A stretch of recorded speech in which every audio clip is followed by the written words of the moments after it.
너는 너를 배신한 어미 편을 들었지.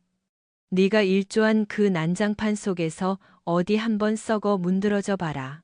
콘크리트 슬래브가 김민석의 두개골에서 불과 7cm 떨어진 곳에 떨어졌다. 23년 차 구조기술자 인생에서 생매장당할 뻔한 가장 아찔한 순간이었다. 아이러니하게도 6개월 전 이 터널의 안전 점검 보고서에 서명한 사람은 바로 그 자신이었다. 세상에 민석아. 박동훈의 목소리가 터널 안에 울려 퍼졌다. 살아있냐? 숨은 붙어 있어? 민석은 재킷의 먼지를 털어내며 대답했다. 48세의 나이에 그는 공포와 아드레날린의 차이를 알고 있었다. 집으로 돌아가는 길은 평소보다 오래 걸렸다.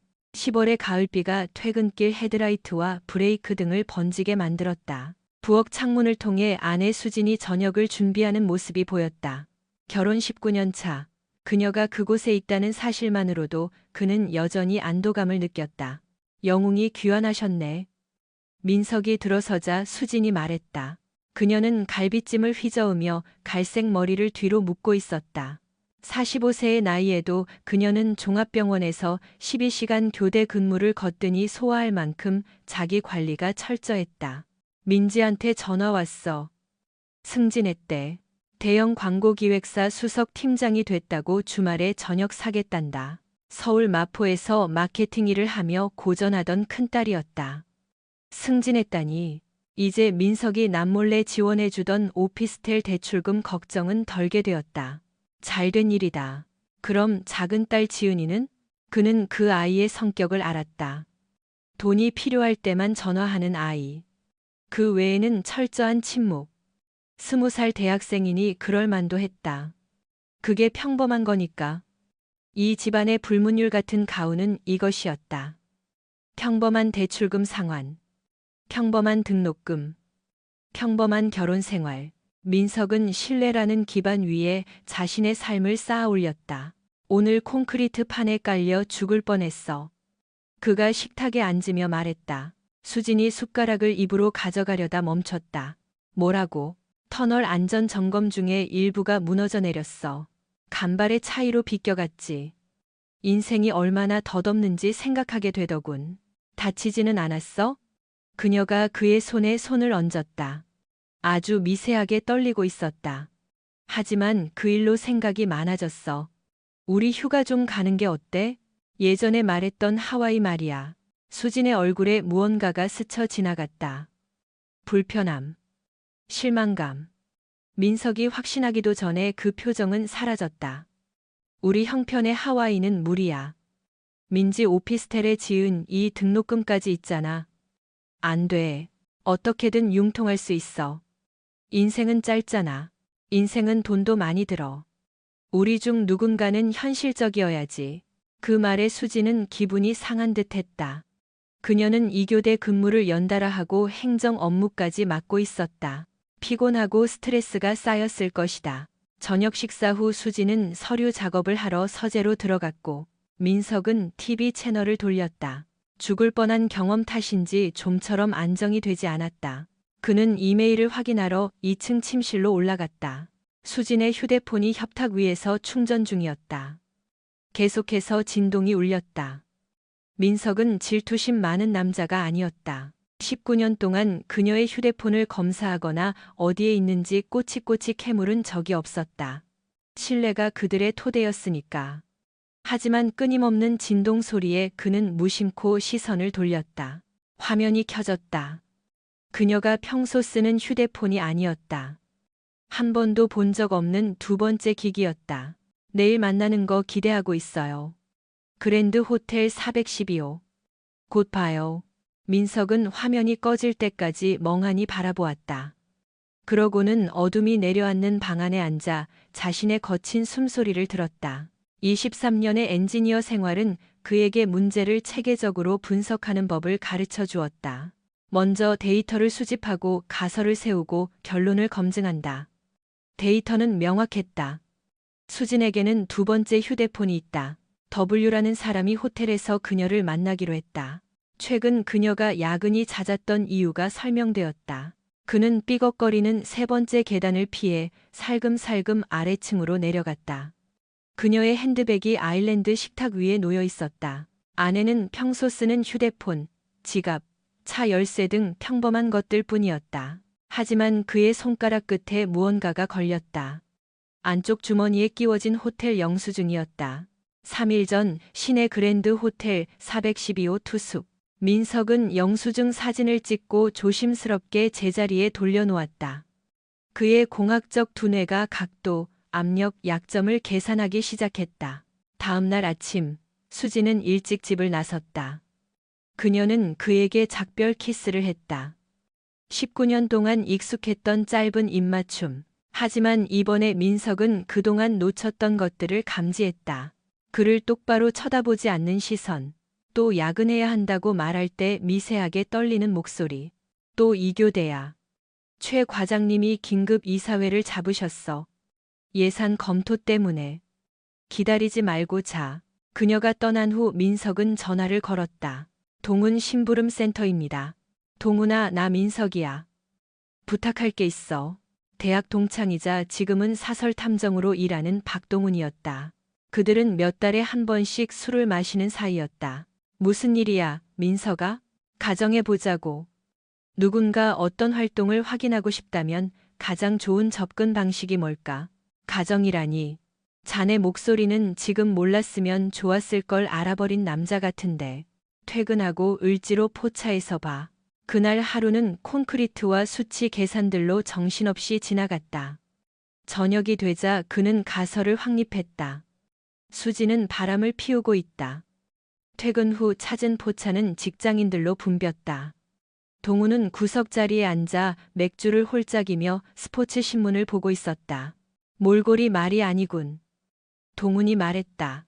기분은 더 최악이야. 민석은 소주를 시켰다. 내 도움이 필요해. 그는 동훈에게 휴대폰 이야기를 했다. 호텔 영수증과 늦은 밤의 전화들. 동훈은 듣고 메모했다. 최 과장이라.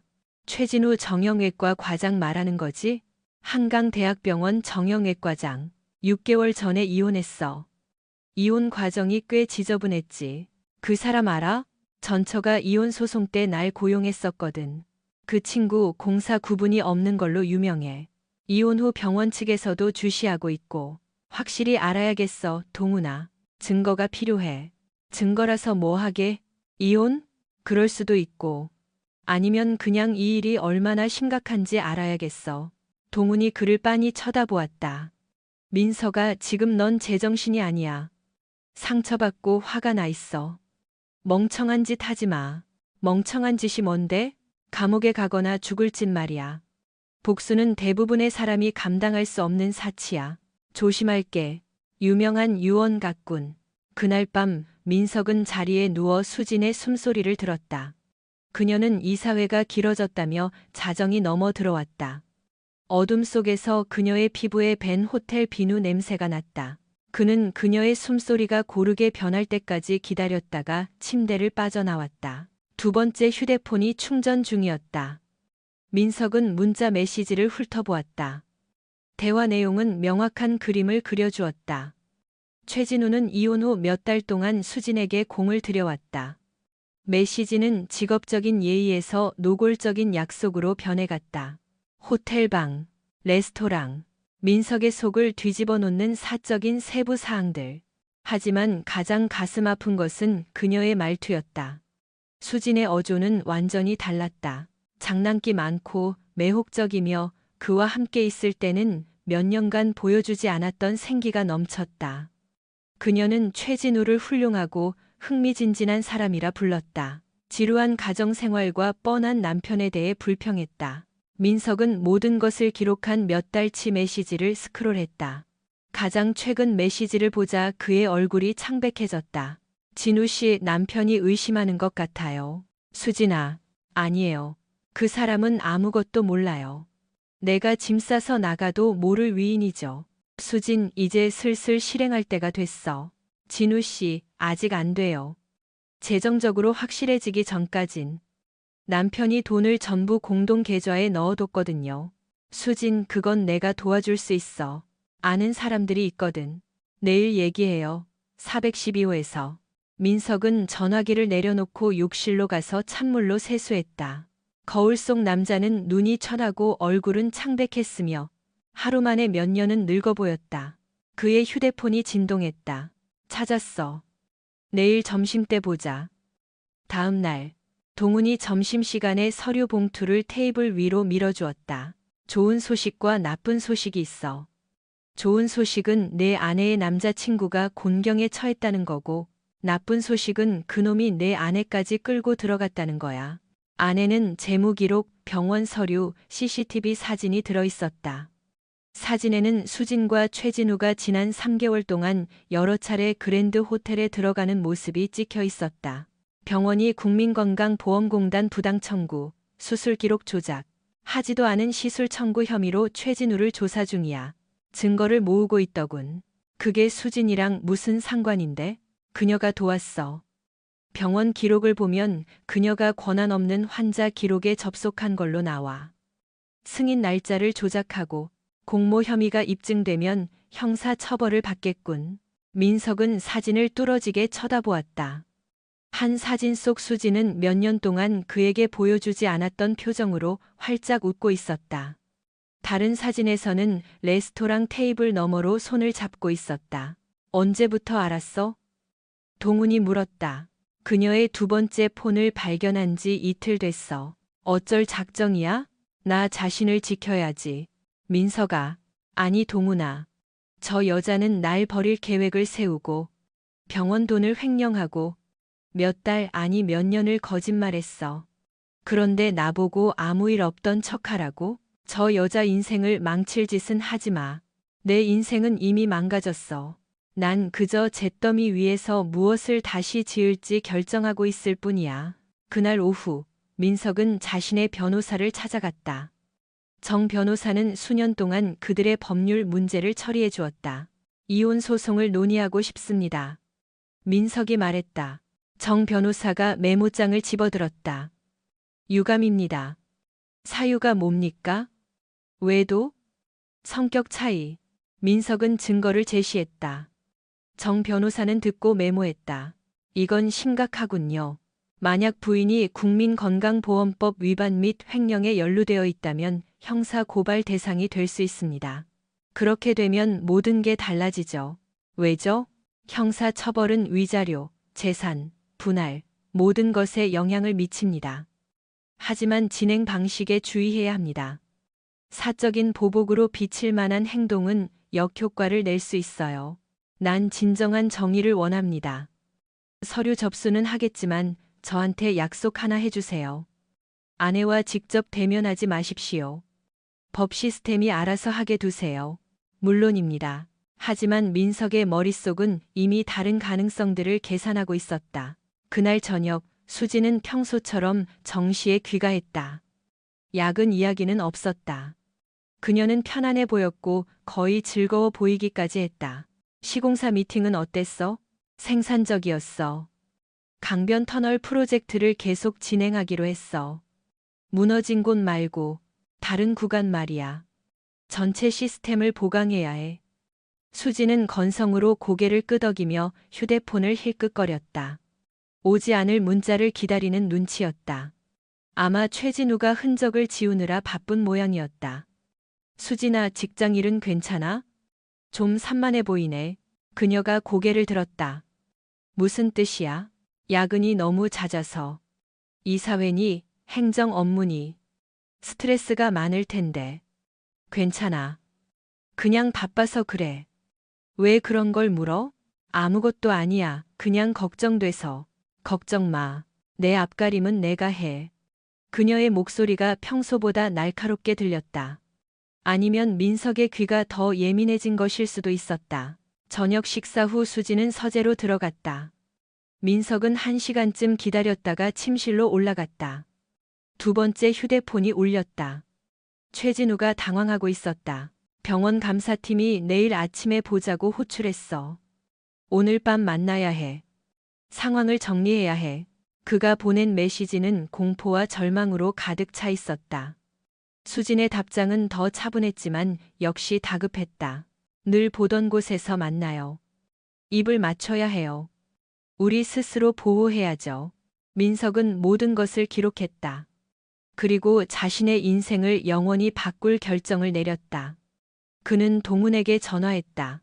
오늘 밤 그들을 미행해줘. 모든 걸 기록해. 민석아, 내 생각엔. 아니 동훈아. 놈들은 증거인멸을 위해 만나는 거야. 지금 당장 움직이지 않으면 흔적을 지우고 사라질 거라고. 넌 어떻게 할 건데? 애초에 했어야 했던 일을 할 거야. 진실을 말하는 것. 1시간 후 민석은 수진이 나가는 것을 지켜보았다. 그녀는 친정엄마를 보러 간다고 했지만 그는 그녀가 그랜드 호텔로 가고 있다는 것을 알았다. 그는 10분을 기다렸다가 첫 번째 전화를 걸었다. 병원 보안팀입니까? 저는 김민석입니다. 최진우 과장과 이수진 간호팀장의 부정 청구 의심 사례를 제보하려고 합니다. 보안실장은 민석이 발견한 내용을 설명하자 귀를 기울였다. 재무부정, 무단 접속, 조직적인 사기.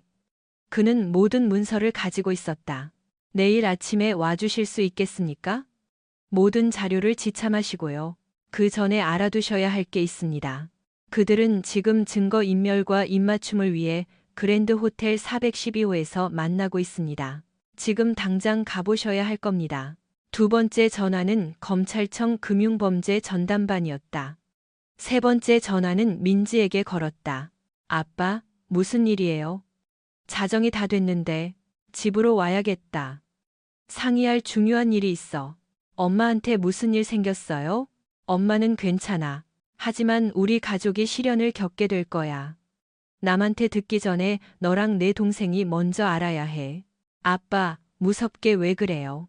미안하다, 딸아. 하지만 아빠가 하는 일은 모두 가족을 보호하기 위해서란다. 내일 운전해서 올 수 있겠니? 네, 점심 전에는 갈 수 있어요. 고맙다. 그리고 민지야, 사랑한다. 그건 기억해줘. 앞으로 무슨 일이 일어나든. 네 번째 전화는 지은이의 기숙사로 걸었다. 그녀는 자다가 깨서 짜증을 냈고 의심스러워했지만 집에 오기로 동의했다. 민석의 마지막 전화는 어머니에게로 향했다. 72세의 한 여사. 날카롭고 강인하며 가족의 도덕적 중심인 분이었다. 민석아, 무슨 일이냐? 어머니 수진이에 대해 드릴 말씀이 있어요. 그는 모든 것을 설명했다. 한 여사는 묵묵히 들으며 가끔 날카로운 질문을 던졌다. 그녀가 평소 얼마나 며느리를 의심해 왔는지 보여주는 대목이었다. 난 그 애를 믿은 적이 없다. 너무 번지르르하고 너무 여우 같았지. 내 아버지는 늘 겉만 번지르르한 건 속이 썩어 있다고 하셨어. 전 그녀를 사랑했어요, 어머니. 여전히 사랑하고요. 배신 앞에서는 사랑도 소용없다. 어쩔 작정이냐? 아빠가 하셨을 행동을 할 겁니다. 옳은 일을 위해 싸우는 거요. 잘 생각했다. 그리고 민서가, 그 애가 내 딸들을 뺏어가게 두지 마라. 걔들이 가정을 깼다고 너를 원망할 수도 있겠지만 피는 물보다 진하고 진실은 거짓보다 강한 법이다. 수지는 새벽 2시에 돌아와 조용히 들어왔다. 욕실에서 옷을 갈아입고 침대로 들어왔다. 장모님은 좀 어떠셔? 그가 조용히 물었다. 뭐라고? 수진이 굳어졌다. 장모님 뵈러 갔다며. 어떠시냐고. 괜찮으셔. 컴퓨터 고치는 것 좀 도와드렸어. 엄마가 밤늦게까지 안 주무시잖아. 알면서. 민석은 몰랐다. 수진의 어머니는 매일 밤 9시면 잠자리에 들었다. 하지만 그는 그 거짓말을 반박하지 않았다. 잘 자, 수진아. 두 사람 다 잠을 거의 이루지 못했다. 그날 아침은 회색빛이었고 초겨울 서리가 내렸다. 수진은 씻고 출근 복장을 갖췄다. 오늘 저녁도 늦을 수 있어. 클라이언트 상황이 복잡해져서. 그렇겠지. 그의 어조에 그녀가 그를 뚫어지게 쳐다보았다. 무슨 뜻이야? 아무것도 아니야. 직장 문제라는 게 을의 산 넘어 산이잖아.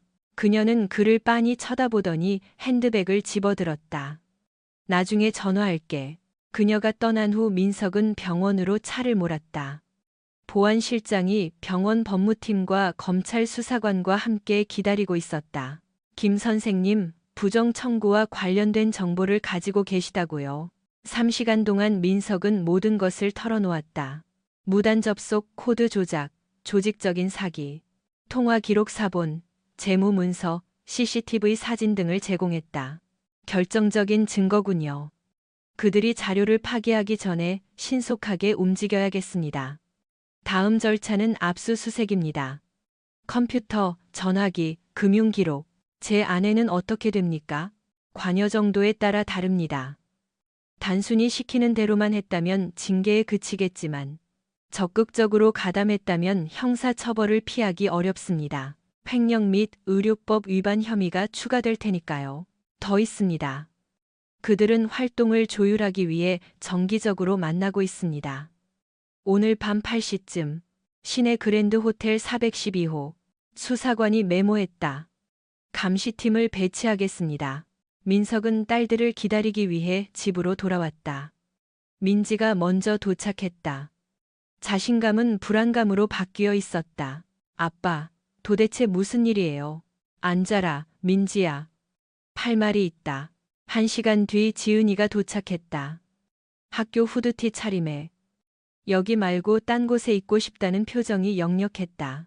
진짜 중요한 일이어야 해요. 월요일까지 내야 할 과제가 산더미란 말이에요. 아주 중요해. 앉아라. 그는 그들에게 모든 것을 말했다. 외도, 사기, 수사. 민지는 점점 공포에 질려갔고 지은이는 돌처럼 굳어 앉아 있었다. 그래서 엄마랑 이혼하신다고요? 민지가 물었다. 그래. 엄마가 바람을 피웠으니까. 모든 면에서 우리 가족을 배신했으니까. 말도 안 돼요. 지은이가 갑자기 말했다. 아빠 질투심 때문에 우리 가족을 망치려는 거잖아요. 난 아무것도 망치지 않았다. 네 엄마가 거짓말하고 훔치고 바람을 피우기로 선택했을 때 이미 망가진 거야. 아빠가 그렇게 지루하지만 않았어도 엄마가 바람 피우진 않았을걸요. 그 말은 민석에게 큰 충격을 주었다. 민지는 숨을 헉들이켰지만 지은이는 계속했다. 아빠는 고상한 척하지만 그냥 겁쟁이일 뿐이에요. 엄마는 더 나은 대우를 받을 자격이 있어요. 휴가 한번 제대로 못 데려가는 남자랑 평생 썩는 것보다는 낫죠. 지은아, 그만해. 민지가 말렸다. 아니, 계속할 거야. 아빠 진짜 한심해요. 그 엑셀 파일이랑 따분한 일이나 하면서 앉아있고 엄마가 왜 밖에서 재미를 찾는지 궁금해하잖아요. 아빠가 엄마를 밀어낸 거예요. 그래, 알겠다. 그래서 지금 넌 엄마가 더 나은 사람을 찾았으니 내가 참아야 한다는 거냐? 환자들 돈을 훔치는 사기꾼이 더 나은 사람이고 아빠는 진짜 무슨 일이 있었는지도 모르잖아요. 그냥 추측하는 거잖아요. 아빠는 엄마를 미행하는 스토커 같은 짓이나 하고 역겨워요.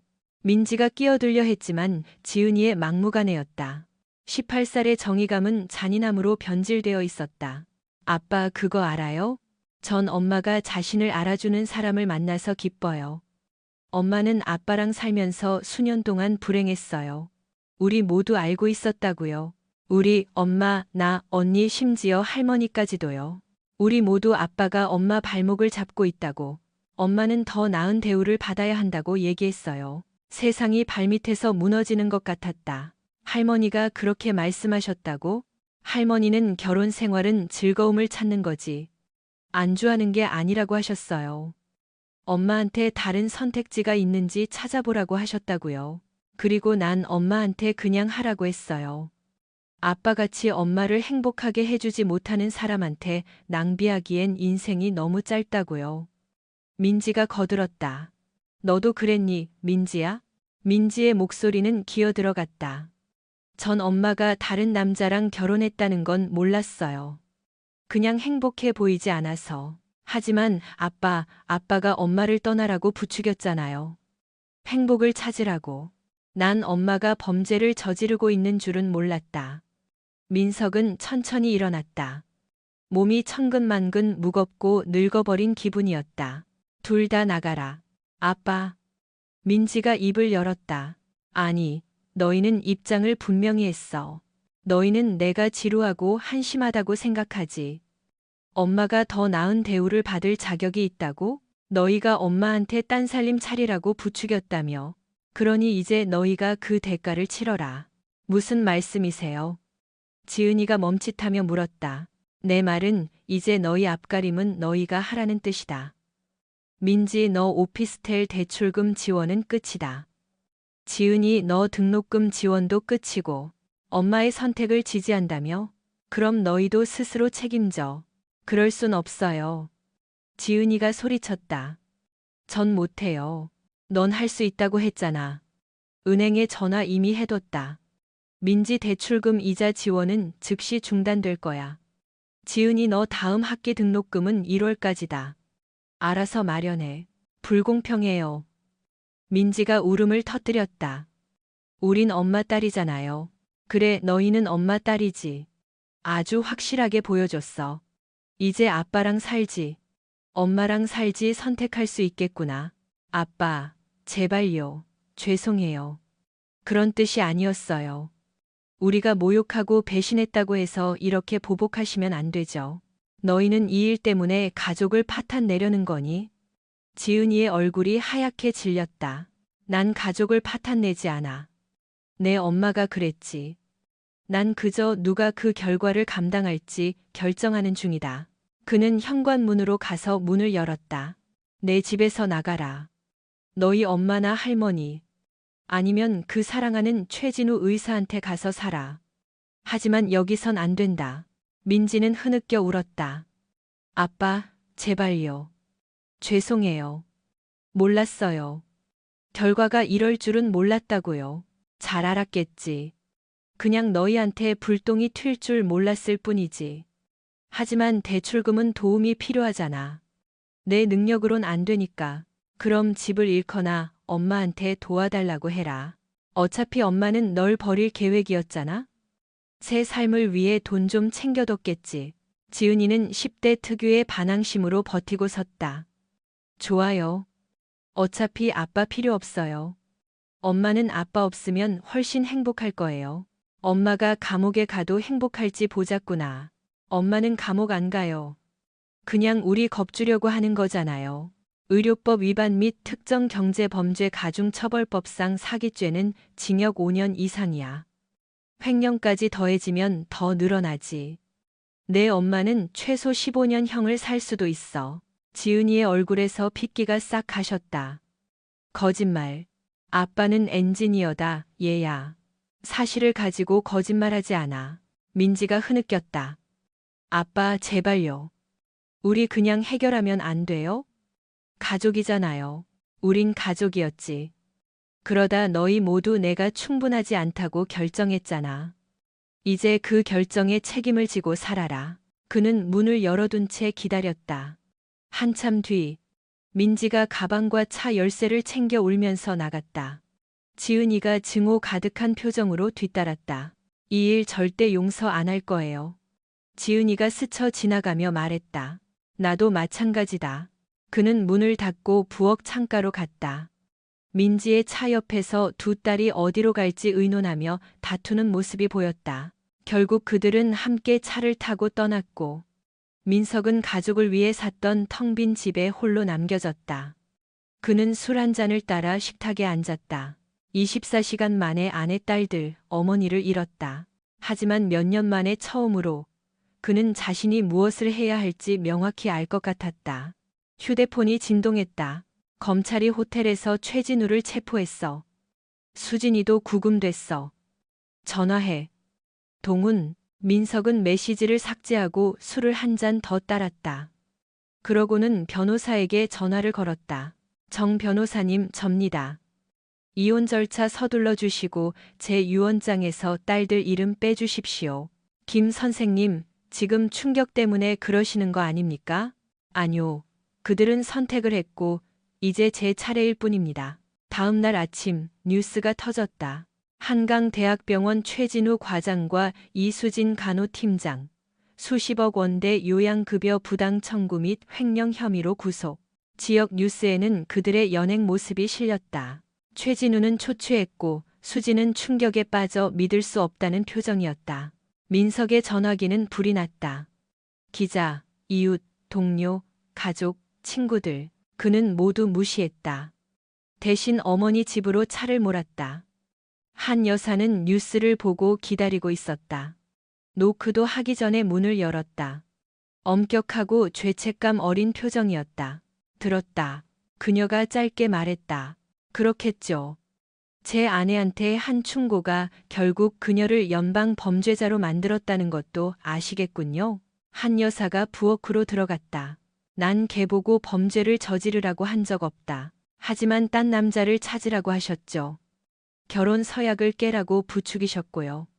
내 고통 위에서 행복을 찾으라고 하셨죠. 한 여사가 그를 돌아보았다. 죄책감이 역력했지만 턱을 치켜들었다. 네가 걔를 비참하게 했어, 민서가. 걔가 와서 울면서 갇힌 것 같다고. 네가 주는 것보다 더 많은 게 필요하다고 했어. 그래서 바람 피우라고 하셨군요. 선택지를 고려해보라고 했지. 결혼은 감옥이 아니니까. 너희 아버지가 가르쳐준 약속, 헌신. 너희 아버지와 나는 열정이 있었어, 민서가. 불꽃이 있었다고. 너랑 수진이는 그냥 일상이었지. 그 말은 사실을 담고 있어 뼈 아팠다. 민석은 안정, 신뢰, 믿음 위에 결혼 생활을 쌓았다. 그래서 제 딸들도 알았던 거군요. 어머니가 걔들한테 엄마가 절 떠나도록 부추기고 있다는 걸. 한 여사의 얼굴이 일그러졌다. 걔들은 너희 둘 다 걱정했어. 손녀들은 널 사랑해. 표현 방식이 참 재밌네요. 날 지루하고 한심하다고 부르고 수진이가 더 나은 대우를 받을 자격이 있다고 하더군요. 아직 어려서 그래. 이해를 못하는 거야. 아니요, 아주 잘 이해하고 있어요. 어머니처럼요. 민석은 문 쪽으로 향했다. 내 조언이 우리 가족을 파탄냈다는 걸 알아라.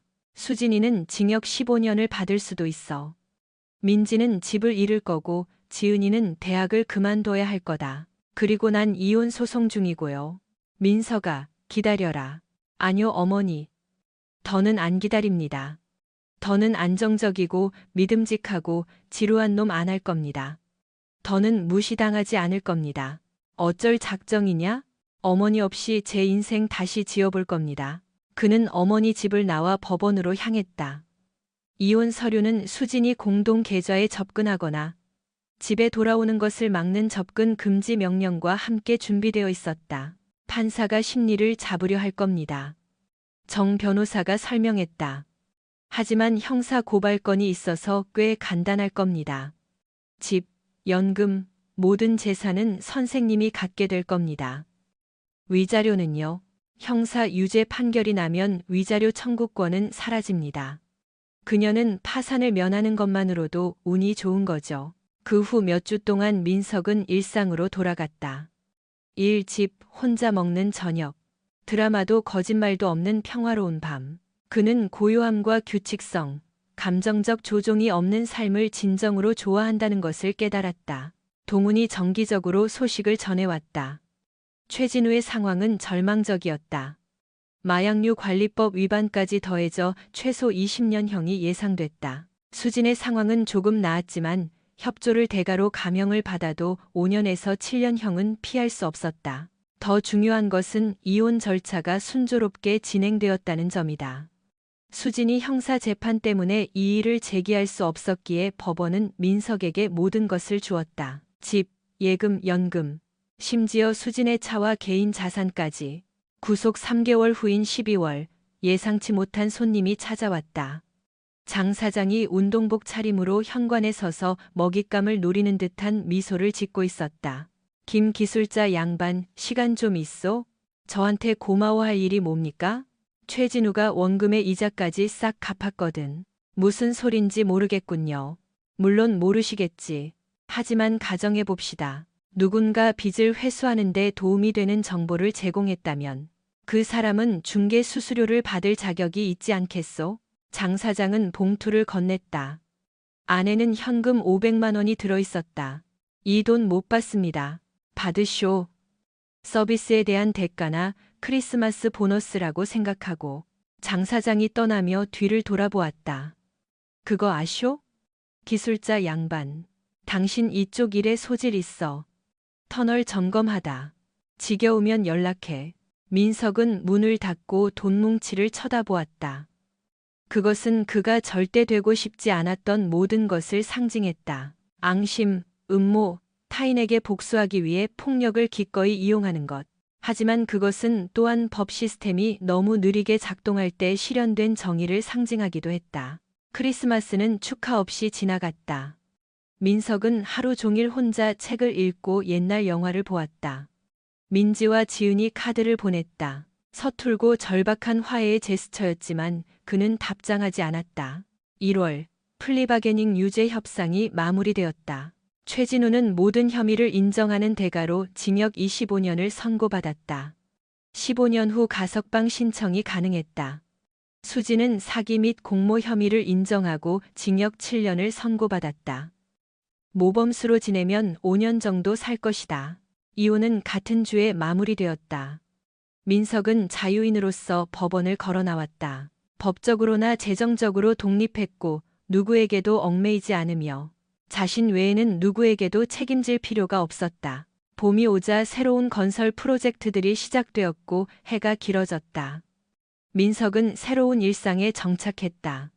일, 혼밥, 저녁 산책, 주말 취미 생활. 그는 13kg을 감량했고 수년간 느끼지 못했던 삶의 목적을 찾았다.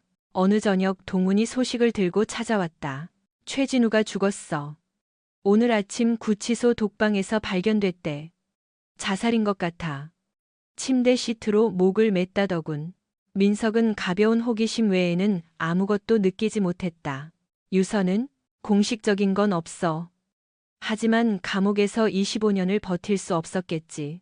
수진이는 여전히 복역 중이야. 모범수래. 4년 뒤면 나올 수도 있어. 그들은 뒷마당 툇마루에 앉아 주황빛과 붉은 빛으로 물드는 서울 하늘을 바라보았다. 후회한 적 있어? 동훈이 물었다. 일이 이렇게 된 거에 대해서 뭘 후회해? 진실을 말한 거?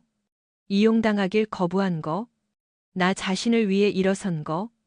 가족과 연을 끊은 거? 그들이 먼저 나와 연을 끊었어, 동훈아.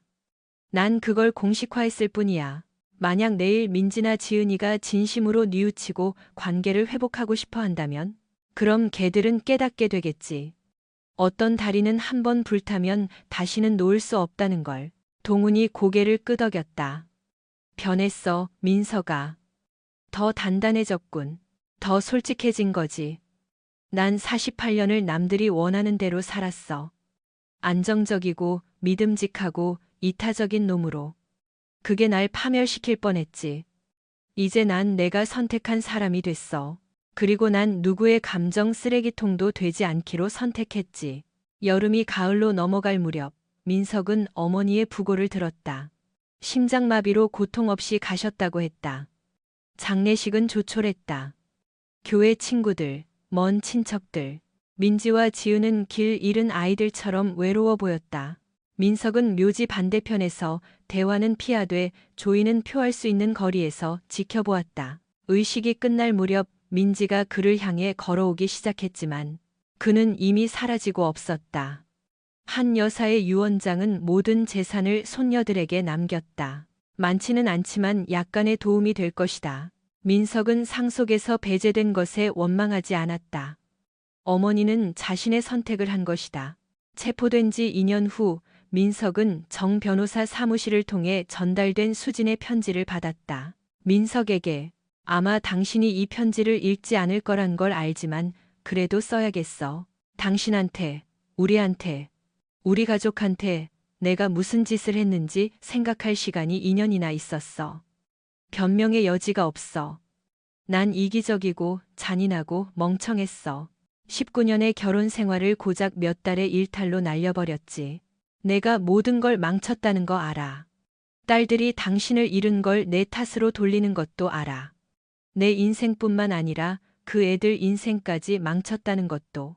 하지만 당신을 배신했던 순간에도 당신을 사랑하는 걸 멈춘 적은 없었다는 걸 알아줬으면 해. 진우는 죽었어. 그는 결과를 감당할 수 없었지. 매일 그 생각을 해. 우리의 이기심이 너무 많은 파괴를 불러왔다는 걸. 용서를 바라는 건 아니야. 난 그럴 자격 없어. 하지만 내가 무엇을 가졌었고 무엇을 잃었는지 이제는 안다는 걸 당신이 알아줬으면 해. 당신은 내가 아는 최고의 남자였는데 내가 너무 멍청해서 그걸 몰랐어. 애들이 가끔 당신 안부를 물어. 힘들어하지만 살아가고 있어. 민지는 집을 잃었지만 작은 원룸을 구했고, 지은이는 학자금 대출이랑 알바 껴서 겨우 졸업했어. 둘 다 그때 했던 말들을 후회하고 있어. 둘 다 당신을 사랑해. 내년에 출소해. 어디로 갈지 뭘 할지 모르겠어. 그냥 남은 평생 당신한테 한 짓을 후회하며 살 거란 것만 알아. 사랑했어. 언제나 사랑했어. 민석은 편지를 2번 읽고 파쇄기에 넣었다. 충절 없는 사랑은 빈말일 뿐이다. 대가 없는 후회는 일시적인 감상일 뿐이다. 그는 술 한 잔을 따라 뒷마당에 앉아 자신이 평생을 바쳐 지켜온 도시 위로 지는 해를 바라보았다. 멀리서 그가 감독했던 강변 터널의 불빛이 그 어느 때보다 밝게 빛나는 것이 보였다. 어떤 구조물은 보수할 수 있다. 하지만 어떤 것들은 완전히 허물고 기초부터 다시 세워야 한다. 민석은 철거를 선택했다. 체포 3년 후 매서운 추위가 몰아치던 2월의 어느 아침, 민석은 도심의 교량을 점검하던 중 민지를 보았다. 그녀는 카페에서 나오고 있었다. 더 나이 들어 보였지만 더 단단해 보였다.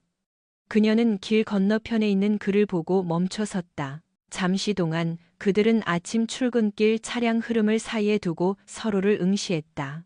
민지가 천천히 손을 들어 조심스럽게 흔들었다. 민석은 그녀를 오랫동안 바라보다가 등을 돌려 걸어갔다.